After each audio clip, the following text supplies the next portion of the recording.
با استاد با فیض خوش قسمت لوگ، وہ لوگ بڑے ہی خوش قسمت ہیں جن کو مناسب عمر میں مناسب وقت میں مثبت انسپائریشن مل جائے۔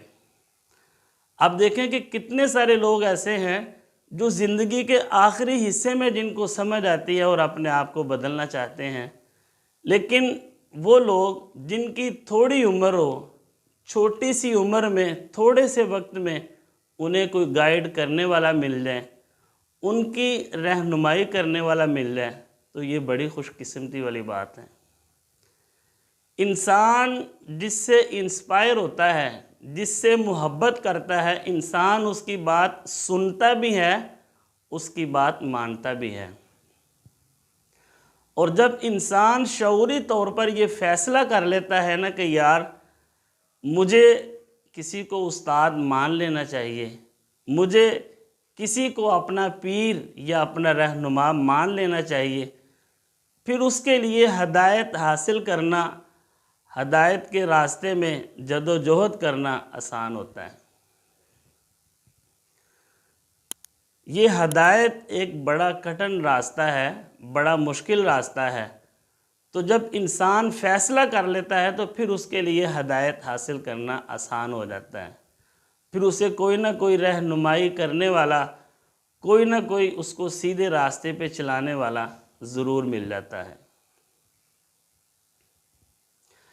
آپ خوش قسمت لوگ ہیں، ہم سارے کے سارے خوش قسمت لوگ ہیں۔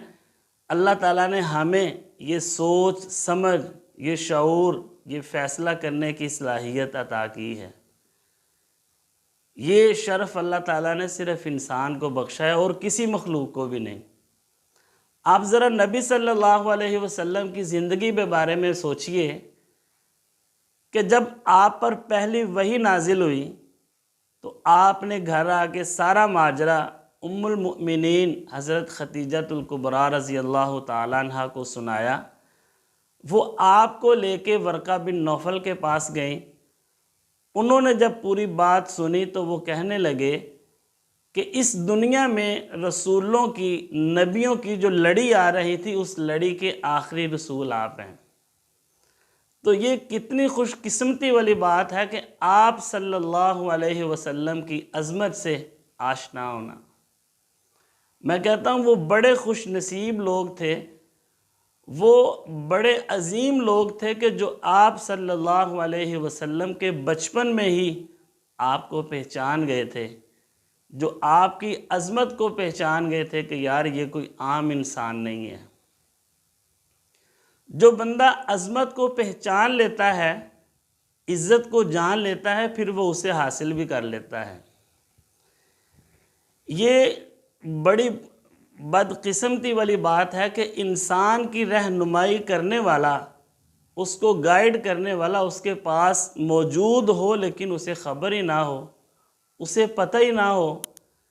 ہم مشرق سے مغرب، شمال سے جنوب نظریں اٹھا کے دیکھتے ہیں، کوئی اچھا بندہ مل جائے، کوئی اچھا پیر مل جائے، لیکن ہمیں کوئی بھی اچھا نظر نہیں آتا۔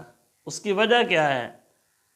کہ ہم خود برے ہیں، ہم خود اسی ڈائریکشن پہ چل رہے ہوتے ہیں، اسی طریقے سے اپنی زندگی گزار رہے ہوتے ہیں، اپنے آپ کو بدلنا نہیں چاہتے لیکن اچھے لوگوں کو تلاش کرتے ہیں۔ تو نتیجہ کیا نکلتا ہے کہ اتنی محنت کے باوجود بھی ہمیں کوئی اچھا انسان نہیں ملتا بلکہ برا انسان ہی مل جاتا ہے۔ اس کی وجہ یہ ہے کہ ہمارے اندر انسپائریشن نہیں ہے، ہم اپنے آپ کو بدلنے کی کوشش نہیں کرتے تو ہمیں باہر سے بھی کوئی اچھا انسان نہیں ملتا۔ اس لیے سب سے پہلے اپنے اندر کو صاف کریں۔ آپ نے یہ واقعہ سنا ہوگا، کتنے لوگ ایسی باتیں کرتے ہیں کہ فلاں بزرگ ہیں، فلاں پیر ہیں، ان کے پاس بندہ جائے، انہیں بتانا نہیں پڑتا، وہ چہرے سے پہچان لیتے ہیں۔ وجہ کیا ہے؟ کہ ان کے اندر انسپائریشن ہوتی ہے، وہ متاثر ہونے والے لوگ ہیں۔ اگر آپ کے اندر بھی انسپائریشن موجود ہے تو آپ کی زندگی بھی بہت جلدی بدل سکتی ہے، آپ کے اندر بھی بہتری آ سکتی ہے۔ ہمارے ہاں یہ رسمیں بنی ہوئی ہیں، اس میں ایسے لوگ بھی ہیں جو کہتے ہیں کہ کسی کو استاد ماننے کی، پیر ماننے کی ضرورت نہیں، اور اس میں ایسے لوگ بھی ہیں جو یہ کہتے ہیں کہ میں فلاں پیر کا مرید ہوں، فلاں استاد کا شاگرد ہوں، انہوں نے مجھے جو سکھایا ہے میں نے وہی کرنا ہے، اس کے علاوہ اگر کوئی نیک بندہ، نیک انسان مجھے کوئی بھی بات سنائے گا، بتائے گا تو میں نے اس کی بات نہیں ماننی۔ یاد رکھیں، اصل بیعت دل کی بیعت ہوتی ہے۔ یہ ظاہری بیعت کر کے تو لوگ بدل بھی جاتے ہیں، لیکن جو بندہ دل سے کسی کی بیعت کر لیتا ہے، کسی کا مرید بن جاتا ہے، پھر باہر سے جو مرضی کچھ کہتا رہے، کرتا رہے، انسان بدلتا نہیں۔ تو اصل بیعت دل کی بیعت ہوتی ہے۔ یہ انسپائریشن اندر کی دنیا کی تبدیلی کا نام ہے، یہ دل کی دنیا کی تبدیلی کا نام ہے۔ جو بندے اپنے آپ کو اندر سے بدل لیتے ہیں، اپنے آپ کو اندر سے بہتر بنا لیتے ہیں، تو ان کا ظاہر بھی بدلنا شروع ہو جاتا ہے۔